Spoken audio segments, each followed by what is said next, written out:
વધારા સાથેની સૂચિત જંત્રીના દરોને લઈને ક્રેડાઈએ ચડાવી બાયો 30 દિવસમાં વાંધા અરજી રજૂ કરવા ક્રેડાઈએ ગણાવી અસ્વીકાર્ય.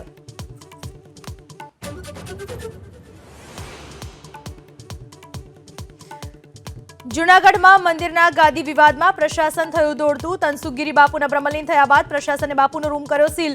મંદિરનો વહીવટ હાલ કલેક્ટરને સોંપ્યો.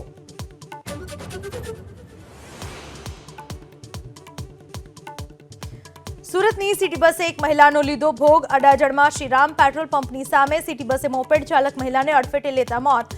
પોલીસે ડ્રાઈવરની કરી અટકાયત.